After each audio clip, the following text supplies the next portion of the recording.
one as the enemy or the other. I simply do not, because I've known them for a long time and I've seen them operate, and I know that they're good people and they really are concerned about the people in the community. However, we do have a serious situation going on in East Cleveland. The people in Cleveland and East Cleveland are guilty of only a few things. That is lack of political information, political apathy and civic engagement, the election of some political opportunists, and not flexing their political muscle as we did with the 11th and 21st Congressional District Caucus, where we came together and we had a sounding board, a platform, and we hashed things out, and we selected as a group who would be our representatives.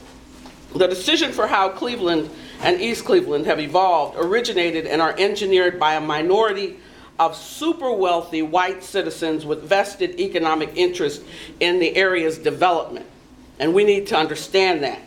The gentrification of the inner city and by extension East Cleveland was a plan that was hatched over and engineered over 40 years ago when I was a student at Cleveland State. The real they are not them.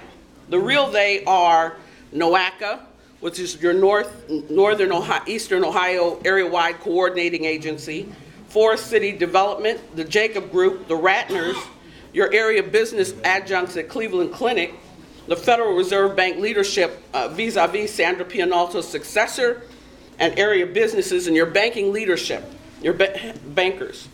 Population decline, the drug war, had a heavy impact on East Cleveland. We know that. That's why we've lost a lot of population. There was a high level of crime, funding misappropriations through the administrations of the past, and possibly, as Mr. Silvera alluded, the current administration. We don't know. Lack of viable, gainful wage jobs, the impact of the foreclosure crisis, which was engineered by the banks, which is Dennis Kucinich and Maxine Waters and Stephanie Tubbs Jones when she was alive, explained that those mortgages were deliberately floated in East Cleveland and Cleveland to poor black, white, and Hispanic families so that they could simply be high-end renters and lose their homes, and they'd revert back to the banks. So at the time the gentrification initiative came forward and it was time to move the whites back in and move the blacks out, you know, that is when you saw your high levels of blacks losing their homes. We're losing our homes.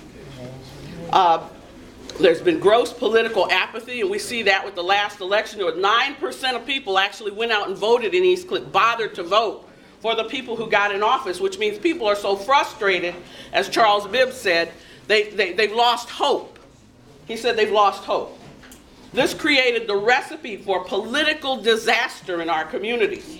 It is therefore incumbent for the residents, citizens, taxpayers, and voters, the people who make decisions about who sits in these seats, to have direct input and political engagement, and to make demands, not ask, make demands for reparation for the damage that has been done to these communities. We need a citizens council that is directly involved and engaged in all of these meetings alongside our political adjuncts to have direct conversations and make decisions that are relevant to what we're going through. And that's all I have to say. Thank you. All right.